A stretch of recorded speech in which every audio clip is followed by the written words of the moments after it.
Hi everyone, if you're new here, my name is Brunel. Welcome one and all. So today we're doing a foundation wear test. It is the brand new Soft Glam Satin Foundation from e.l.f. Cosmetics. And hopefully you'll be able to see. I actually bought two shades. I bought shade number 50 and shade number 55, which are both warm undertones. And then I kind of like swatched it on my neck. So I'm going to go with shade number 50 is the one I'm going to use. Now, just to give you a little bit more information, it says here that why you will love this foundation. It says it is a long-lasting satin finish foundation that delivers a medium buildable coverage, breathable formula that doesn't look or feel cakey, infused with 1% hydrating hibiscus complex plus pomegranate, blueberry and koji berry extracts. Also has it's also non-comedogenic, which means it won't clog your pores. Okay, fine. And also available in 36 shades for a wide range of skin tones. Only cost £8. £8, which is why I really went for this. And also it does say it is great for those with dry, oily and combination skin that hits dreamy sweet great for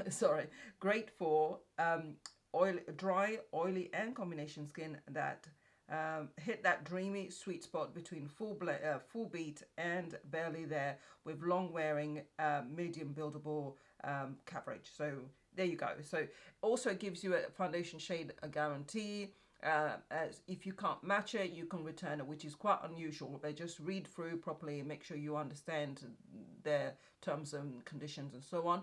But I thought I'd give it a try. £8 is more than reasonable. So let's get it. Let's try it. So I'm gonna just open that. Actually, before I do that, let me just use a primer. I don't know why I'm doing this early in the morning. I need to hurry up so I can start work. I'm going to try this one here. This is the e.l.f. primer. You guys have seen this everywhere. It went viral a couple of years ago, I believe. So I'm just going to apply that on my face.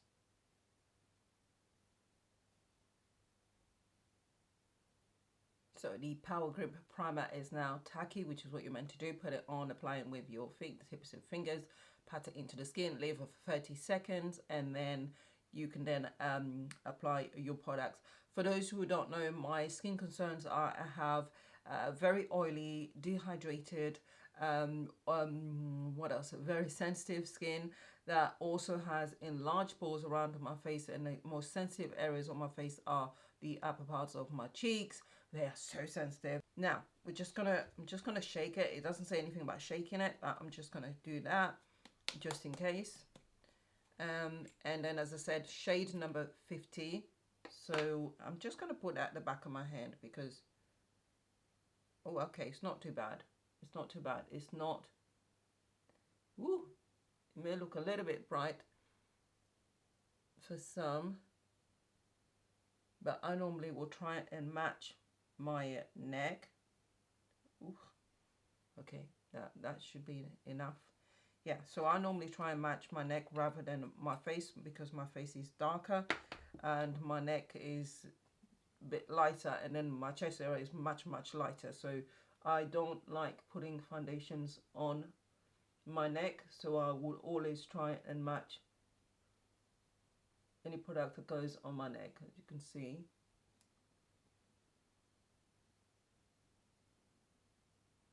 There's a slight smell to it, but nothing that I'd find unpleasant.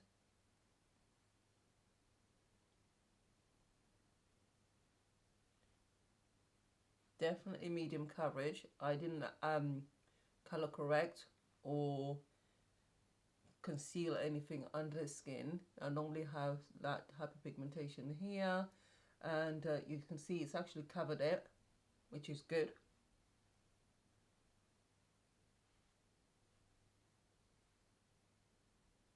And there you have it. This is it with one layer on. I won't put another one on.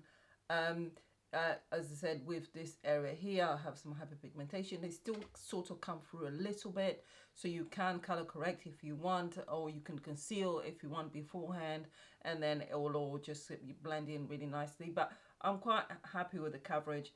You can see there is the satin finishes there, but it does set a little bit. So yeah, I like it. It doesn't emphasize the pores. It feels very, very light on the skin. My skin kind of feels a bit tingly, but I think it's because the brush I use, anything can actually make my skin react nowadays. So hopefully I won't come up in spots or hives or bad reaction. But apart from that, foundation wise itself, so far so good. So I'm gonna quickly hurry up because it's now 8:48. Hopefully you can see it on my phone, and I'll start work at 9. Yeah, so I'm gonna whiz through some of the liquid products, and then I'll finish the rest of my face off camera. I'm just gonna quickly go through this. This one is the concealer from Fenty, where I think what it's called We're Even concealer. This is in the shade 410. I'm just going to apply that really quickly.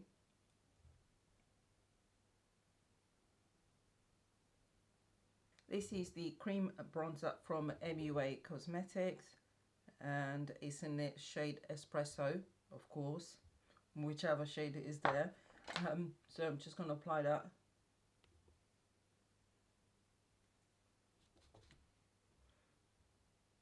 It is a really nice bronzer, actually, really creamy, has enough warmth without being too much. I'm just gonna put all these cream products on my face, and my god, I'm just ripping it to bits. For blush, I'm gonna use the e.l.f. Camo blush, and this is in the shade Very Well. Just gonna apply a little bit, a dot.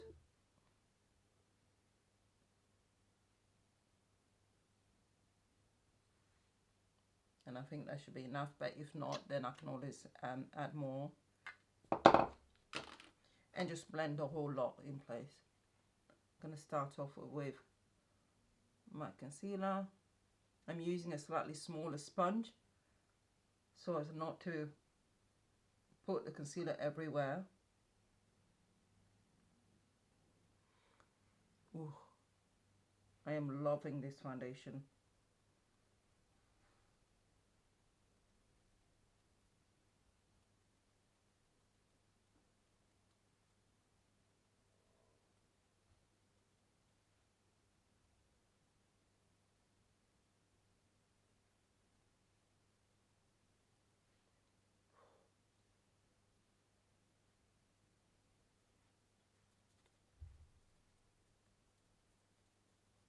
So all the cream and liquid products are now in place. I'm going to go and finish my face off camera so I can be really, really quick because it's all about the foundation and not about the rest of the products. I will have everything that I've used listed below, so have a look there if you're interested. But it's now 8:55, so I need to hurry up, and I will see you all very shortly. Okay, people, this is my face all done. It's around 9:32. My phone is not with me, but I had to log into work and double check my emails and make sure there wasn't anything really urgent there and so on. So this is what my face looks like. I'm really, really happy with the foundation so far. It feels really light. I'm happy with the coverage. I don't need to layer it. You can if you want, or you can, as I said earlier, conceal any areas which you know that you want to cover up, and then you can just apply your foundation. But it takes really well to liquid, to creams, and to powders. So I'm really, really happy with that. And this is what my face looks like. All the products that I've used will be listed below. I'll do a check-in between 1 and 2 o'clock so we can see what it's like, because as I said, I've got very, very oily skin, and the oils always seem to come through within the 3-4 hour mark. We shall see. Good afternoon, people. It is check-in time. It is now 12 minutes past 1, so 13:12. If it's gone, the light's gone, but it's there. 13:12. And this is what my face looks like. Now, you can see there's a little bit of shine here and also in the upper cheeks, and you know that's not unusual. So you can see that in this area, that's where normally the oils come through. also like the shine on my nose. Again, that is the first place where it normally gets oily, so I can start to feel a little bit of like there's something on my nose now, which is not necessarily unusual, but which is actually quite good considering I did not actually bake. All I did was the areas where I put the concealer, I put the powder, and then, you know, took that off and then set my face with the Charlotte Tilbury finishing powder, and really that was it. So I didn't really bake and put like at least 2 layers of powders that I normally do, so it's not bad at all. Yeah, so I'll finish around 4, so between the hours of 4 and 5 I'll come and give the final check-in, and then hopefully I can edit and upload the video tonight. Good luck to me. So I will see you guys later on. I am going to powder my nose off camera, but literally I'm not putting a load of powder. I'm just going to tap lightly on my nose, and then that's really it. So I'll see you later. Good evening, people. It is time to go off and do what I need to do. It is now 17:17. Hopefully you can see that here. So I've had this on for what, 8 hours? It should be around 8 hours at least. And this is what my face looks like. Now, earlier I did say that I was going to go and powder my nose. I forgot to powder it, and yeah, I didn't actually powder my nose at all. And unfortunately, this is take 2 because the first one didn't go quite well. But just so you know, I didn't put any extra powders, and even when I did actually play with it on my nose, I just used this brush here, which was the brush that I used to put the foundation on. So there were no powders on it whatsoever, and that's what I used to kind of press all over my face. The biggest area where there was more shine was actually here in the center here, rather than normally where I expect it to be around my cheeks. The foundation hasn't separated and still doesn't feel heavy on my face at all. Still feels really, really light. Would I still recommend this if you have got very oily skin? Absolutely. Obviously, go through your skin preps, and I think if I'd used like a proper setting powder all over my face and then a finishing powder, that would last and stay matte for even much longer. But I'm still not unhappy with it. If I was out and about wearing this, I would expect to take my my kind of oil absorbing sheets, paper. Well, Fenty does some of them, and I'm sure other brands can do them as well, cheaper. Maybe you can find them on Amazon, and I would expect to carry those with me, as well as maybe a powder to just sort of dust over the face now and then when things get super oily, especially around my nose and the center of my face. But the rest of my face I've not touched at all, and you can see it's done really well. So I would definitely recommend this on price point and on also performance wise throughout the day. And it will be perfect if you're not expecting to do the full day of work and you're probably just going for about 3 or 4 hours, and you want something that doesn't feel heavy but gives you enough coverage so that you feel all a little glammed up, whatever that means. People, thank you very much for watching. Let me know what you think. And by the way, oh yeah, 36 shades is not bad at all. It's a good range at such a low price. I'm not going to complain at all. Go and have it and see what you think. Bye.